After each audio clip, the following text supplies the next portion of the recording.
In this video, I'm going to go over the one item in Wendy's that is quietly messing with your memory and why.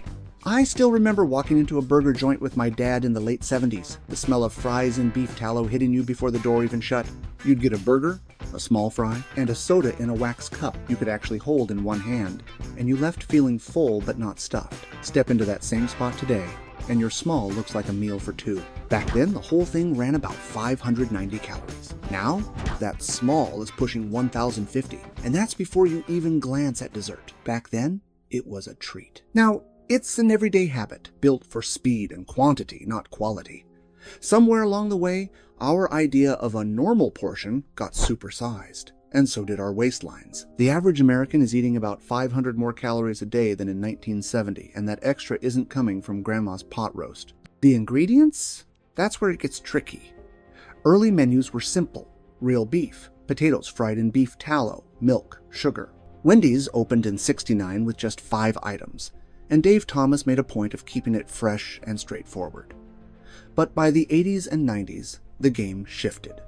Chains started engineering food to last longer, ship farther, and cost less. Fries moved from beef fat to vegetable oil. Sodas swapped sugar for high fructose corn syrup.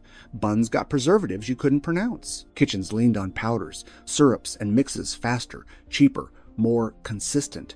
The more for less arms race kicked in. Big gulps, triple patties, all at prices that made them hard to resist. But cheap only worked if you bulked out recipes with fillers, emulsifiers, artificial flavors. That milkshake, more lab than dairy. That bread, closer to chemistry than baking. It might have stayed under the radar, if not for the moments that yanked the curtain back. The 90s gave us Jack in the Box's deadly E. coli outbreak. Then came Fast Food Nation, Super Size Me, and the pink slime scandal. Suddenly, it wasn't just fast food, it was suspect food. Wendy's mostly kept its halo, but even they had their moments. Remember the chili finger fiasco in 2005? Total hoax, but the damage was real. $21 million gone in a blink. And in recent years, actual E. coli outbreaks linked to their burgers and lettuce have put people in the hospital. That's the backdrop the Frosty lives in. Day one, it was one of Wendy's 5 original menu items, a thick, light chocolate shake you had to eat with a spoon. Dave Thomas blended chocolate and vanilla so it wouldn't overpower the burger, and for decades it seemed untouched.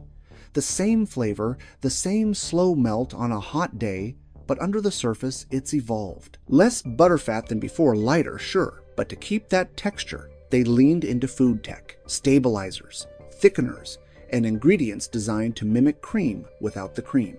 On paper, it's still the Frosty. In practice, it's a modern fast food dessert, engineered to hold its shape, survive storage, and hit your brain's pleasure center like clockwork. That's the bigger story here. It's not about one chain suddenly going rogue, it's about the slow drift from real perishable food to industrially perfected products, ones that last longer under a heat lamp than some of us could last in the sundae. The Frosty just happens to be a perfect case study because it's survived 5 decades while quietly changing from something you could make in a kitchen to something that takes a supply chain in a lab. And that's before we even get into what those tweaks might mean for your brain. Because every swap, every reformulation isn't just about taste, it's about cost, shelf life, and getting you hooked enough to keep coming back. The question is, how many people still think they're getting the same thing they fell in love with back in the day? When in reality, it's been re-engineered right under their noses. Take the Frosty. On the menu board, it sounds simple enough. Milk, cream, sugar, cocoa. That's the story. But peel back the wrapper, and it's more like a chemistry lesson with a side of dessert. Yes, you've got milk powder and cocoa in there, but you've also got fat powder, made from corn syrup solids and coconut oil, whey protein, and a lineup of thickeners with names that don't exactly scream home kitchen. Guar gum, cellulose gum, carrageenan, mono, and diglycerides. Even calcium sulfate, the same compound used in drywall, though here, it's sprinkled in tiny amounts to keep your Frosty from melting into a chocolate puddle. Now, none of these are there by accident. Guar gum and cellulose gum, they're the reason your Frosty stays silky instead of turning into an icy rock after 5 minutes. Carrageenan, pulled from red seaweed helps mimic the thickness that butterfat used to give back when more cream went into the mix. And those mono and diglycerides fancy emulsifiers are the peacekeepers in the cup, stopping the oil and water from breaking up and going their separate ways. Even the temperature is engineered. That Frosty machine isn't just cold, it's dialed in between 19 and 21 degrees Fahrenheit. Cold enough that your first spoonful might make your teeth twinge, but just warm enough to keep the texture spoonable instead of brick solid. It's dessert by thermostat. I remember walking out of Wendy's with a Frosty so thick you could stand the spoon straight up. These days, that spoon would flop over before you made it to the parking lot. Then there's the sugar. A large chocolate Frosty packs about 55 grams, almost 14 teaspoons in one cup. For perspective, the American Heart Association says men should max out at 36 grams of added sugar a day, women at 25. So if Grandma grabs a large Frosty on a hot afternoon, she's blowing past her entire day's allowance in about 10 minutes twice over, if she's being strict. And it's not just table sugar doing the work. That fat powder comes loaded with glucose syrup solids, which is basically corn syrup in dry form. It adds sweetness, sure, but it also changes the way the dessert freezes and melts, giving it that smooth, almost velvety mouthfeel. It's cheaper than cane sugar, and like high fructose corn syrup, it's been part of America's slow creep towards sweeter, more processed diets since the 1980s. That's the thing, when you blend sugar into liquid dairy, it hits your bloodstream fast. No fiber to slow it down, no chewing to buy your body a little time. Just an instant glucose spike, followed by the crash that makes you start thinking about your next pick-me-up. For anyone keeping an eye on blood sugar or trying to dodge type 2 diabetes, that's not a small concern.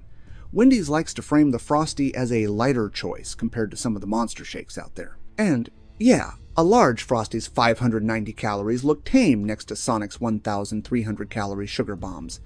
But calories aren't the whole story. Ice cream, by law, has to be at least 10% milk fat. A Frosty comes in under that line, which is why it's labeled frozen dairy dessert.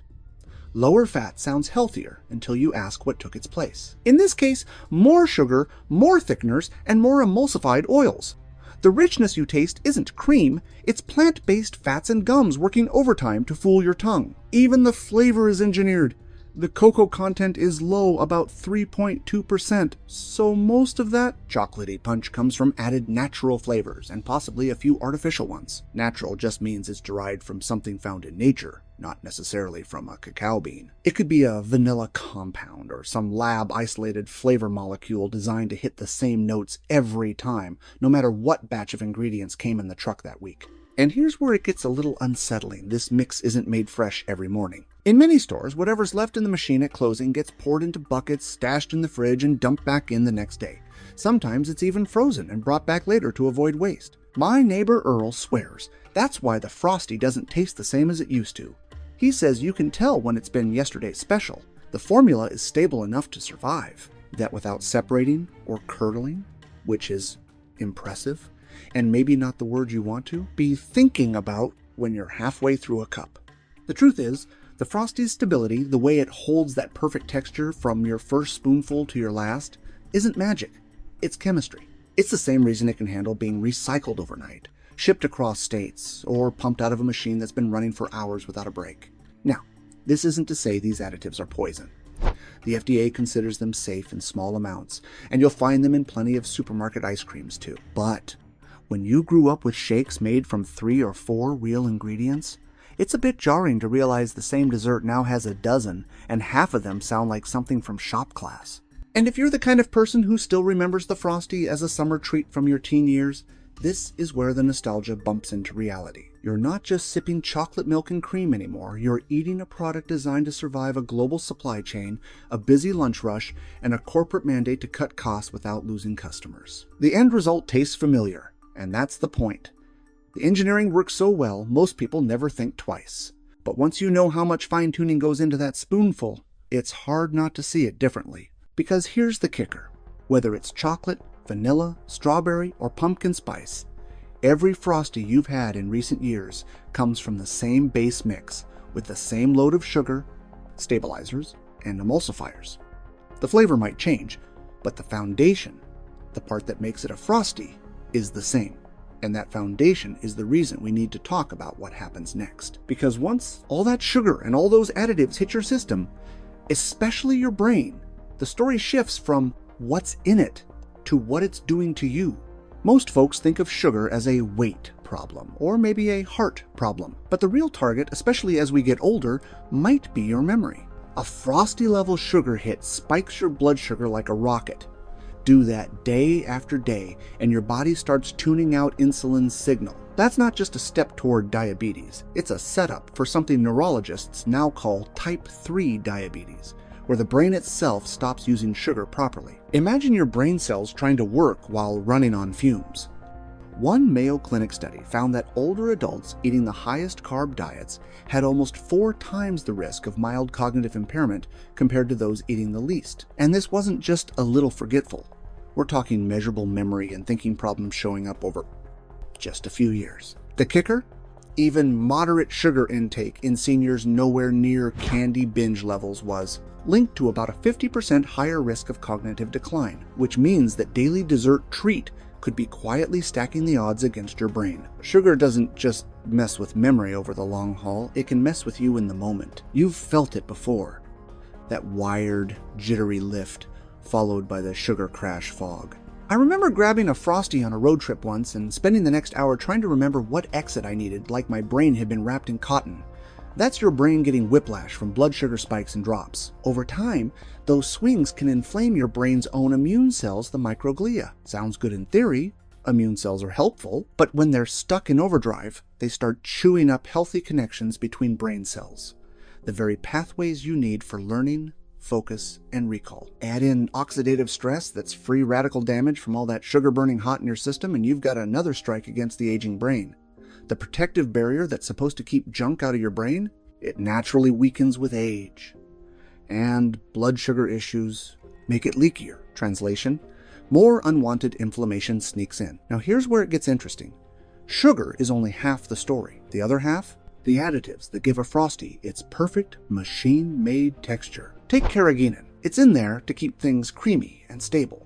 But research, yes, in humans, not just lab rats, has found it can provoke inflammation in the gut in as little as 2 weeks. And the gut isn't some isolated tube. It's wired straight to your brain through what scientists call the gut-brain axis. When your gut lining is irritated or weakened, things leak through that shouldn't, tiny molecules that can trigger inflammation throughout your body, including your brain. Some studies even found changes in the hypothalamus, the part of the brain that regulates hunger, mood, and blood sugar, after carrageenan consumption. And then you've got emulsifiers. The science here is newer, but it's raising eyebrows. In one recent study, a common emulsifier disrupted gut bacteria in older animals, let more inflammatory compounds slip into the bloodstream, and ended up accelerating memory decline. The researchers could literally transfer those gut bacteria into healthy animals and watch the same brain problem start. Now, I'm not saying one Frosty will melt your brain, but think about habits. If you're over 50, maybe you've already got a few risk factors: blood sugar creeping up, blood pressure not as perfect as it used to be, maybe a little extra weight.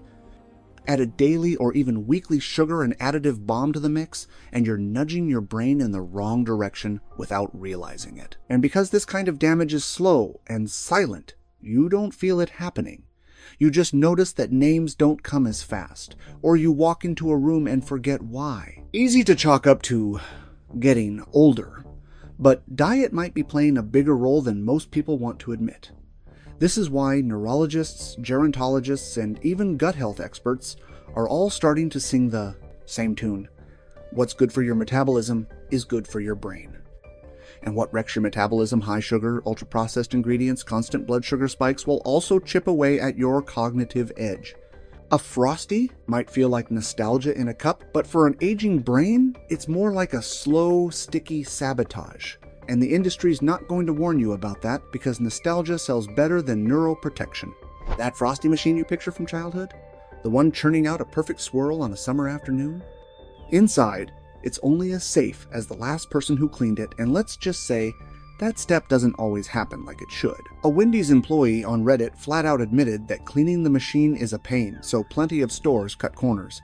We're talking about a process that's supposed to involve taking it apart, scrubbing every hidden crevice, sanitizing it, and letting it air dry overnight. Miss a step, and you're basically letting warm dairy sit in a metal cave waiting to feed whatever bacteria is hanging around. And it's not just about skipped cleanings. Some locations pour the leftover mix into buckets at closing and leave it in the fridge overnight, sometimes uncovered. In the morning, it goes right back into the machine. Sounds harmless until you remember that once dairy's been through the machine, it's been warmed. Cool it back down without a proper reset, and you're inviting bacteria to throw a party. Health inspectors know this, which is why they write up violations when they see it. The truth is, soft-serve machines in general have a reputation for being a little grimy. Inside Edition swabbed 40 of them in the Seattle area, fast food and yogurt shops alike, and found that nearly 1 in 4 had high levels of coliform bacteria.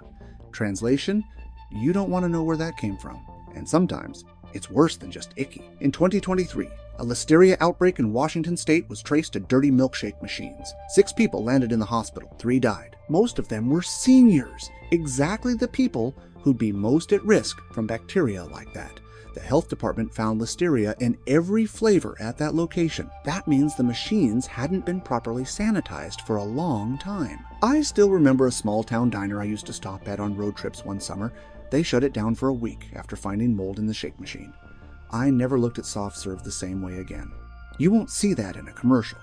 You'll see smiling teenagers handing cones to laughing grandparents, not a technician swabbing for a pathogen that can cause meningitis. But if you're over 65 and your immune system's not what it used to be, a contaminated machine isn't just gross, it can be deadly. Even if you dodge the worst case scenario, there's the day-to-day stuff people quietly notice. That sluggish, foggy feeling after a treat. The mild stomach upset that's easy to write off as just my age. But talk to enough folks and patterns show up. A Frosty in the afternoon and the rest of the day feels like wading through wet cement. It's not just sugar. It's not just additives. Sometimes, it's the combination of both with a dash of questionable storage that leaves you feeling off. And if you've got underlying conditions, diabetes, high blood pressure, digestive issues, the margin for error shrinks fast. The kicker? The industry keeps selling the image because it works. A Frosty isn't just a dessert in their ads, it's a memory, a piece of your past. They know that for a lot of people, the emotional connection is stronger than any caution sign. And that's the hook. You're more likely to overlook the whispers from whistleblowers or the findings in a health inspection if the treat reminds you of something safe and familiar. That's why even when consumer groups push the FDA to ban controversial additives like carrageenan, it doesn't make national headlines. The conversation is technical, drawn out, easy to ignore. Meanwhile, the ad budget keeps nostalgia on repeat. In Europe, they're reviewing some of these same additives and even limiting certain emulsifiers. Here, you get to keep them and you probably won't even know they're in there unless you read the fine print. For people who've already decided, if I can't pronounce it, maybe I shouldn't eat it, that's one more reason to stick with food you actually recognize. But that's not the message you'll get from the drive-thru speaker. You'll hear, "Would you like to make that a combo?" Not, by the way, the last health report listed mold in the machine. In the real world, the red flags aren't coming from the smiling cashier. They come from ex-employees sharing what happens after closing, from inspection reports hidden in local databases, from lawsuits that never make it past regional news. Ask a group of seniors trading health stories over coffee, and you'll hear things you'll never see in a marketing campaign. I cut out my nightly ice cream, and my digestion's been better. Ever since my husband quit those milkshake runs, his blood sugar's down, and so's his brain fog. They may not be quoting studies, but they're living the results. And that, more than any ad slogan, sticks. Because in the end, the fast food industry is not paid to protect your memory. It's paid to protect its brand. And as long as the story they're selling is sweeter than the truth, you're on your own to connect the dots. I had a neighbor growing up named Frank, retired postman. Knew everyone's name and probably their cholesterol levels too. He had this saying, "The first donut's a treat, the third one's a lifestyle." Back then, I just laughed. Now, I see it everywhere, especially in the drive-thru line. A Frosty starts out the same way, feels harmless, feels earned. You tell yourself it's a little pick-me-up, not a habit. But give it a few weeks and suddenly it's part of the routine, like checking the mailbox or stopping for gas. And that's exactly how the fast food game is played. They're not just selling a dessert, they're selling repetition. Limited time flavors, loyalty apps, value sizes that magically make a large seem sensible for 30 cents more. It's not generosity, it's engineering. For folks in their 50s, 60s, even 70s, This is layered on top of decades of dessert psychology. From childhood, we were taught, eat your veggies, get your ice cream, behave, get a milkshake, celebrate, bring out the cake. By the time you hit retirement, that sweet reward isn't just food, it's muscle memory. And Frosties, they're built for that hit. The sugar-fat combo lights up your brain's dopamine switch like a slot machine jackpot. Your brain files it away. That felt good. Let's do it again tomorrow. Skip it. And you might even feel off a little cranky, a little low. That's not a coincidence. Research shows sugar lights up the reward pathways a lot like addictive drugs do. Now, let's put that harmless habit under a microscope. Say you're having a medium Frosty around 47 grams of sugar and 400 calories 3 afternoons a week. Over a year, that's about 150 Frosties, 65,000 extra calories, more than 15 pounds of pure sugar. Unless you're burning that off, that's 10, maybe 15 pounds of extra weight in a year. And if it piles on around the middle, which it usually does, you're nudging yourself toward insulin resistance, type 2 diabetes, and high blood pressure. All three are proven to raise your risk for cognitive decline later. And you don't need a doctor's chart to notice the short-term stuff. Sugar spikes, then crashes. That post-Frosty brain fog. The, I was fine an hour ago, now I'm dragging afternoons. Poor sleep later that night because you slammed dessert at 3 p.m. And bad sleep is another memory killer. There's a twist here most people don't talk about. Taste changes with age. You lose some salty and bitter perception, but sweet hangs on. Sometimes it even gets stronger. That's why older adults often find themselves craving sugar more than they did in their 30s. Add loneliness or boredom into the mix, and a Frosty run can start looking like the highlight of the day. Fast food companies know this. They'll give you a senior coffee discount, and they're not sad if you tack on a dessert. It's an easy, budget-friendly dopamine hit. But unlike a cup of tea or a bowl of berries, it's a hit that works against your health. And that's the other thing. Repetition adds up. One Frosty here and there, probably fine. 3 a week for years? That's not a treat, that's a dietary pattern. And researchers have been clear. It's your patterns that shape long-term brain health. The diets that protect memory, Mediterranean, Michigan, ND, are loaded with greens, whole foods, fish, minimal added sugar. The standard American diet? It's heavy on sugar and fried foods, light on nutrients. One slows decline, the other speeds it up. You can see it in cultures where sweets are still rare. Dessert might be fresh fruit, maybe a small pastry for a celebration. Dementia rates are lower, diabetes rates are lower. Their bodies and brains simply aren't weathering the same daily sugar storm we are. And for seniors in the US, it's been a lifetime shift. Many remember when soda was a rare treat, ice cream was an occasional outing. Now, sugar is everywhere, even the healthy yogurt cups and coffee creamers. A Frosty is just one more source, but it's a concentrated one. There's also the quiet part, the additives. Maybe one Frosty's worth of carrageenan or emulsifiers won't rattle your system. But if you're having it 300 days a year on top of the other processed foods in your diet, that's chronic exposure. For younger guts, it might just be a mild annoyance. For older guts, already less diverse, more sensitive, it can mean lasting digestive issues. And poor digestion can mean poor nutrient absorption, which can mean poor brain function. But here's the real hook. Habit blurs into craving. You're no longer having a Frosty because you want one. You're having it because your body expects one. Because at 3 p.m., the craving clock goes off whether you're hungry or not. That's not indulgence, that's autopilot. And as long as the story they're selling is sweeter than the truth, you're on your own to connect the dots. The thing about fast food treats is they're designed to make you feel like there's no other option. That Wendy's Frosty?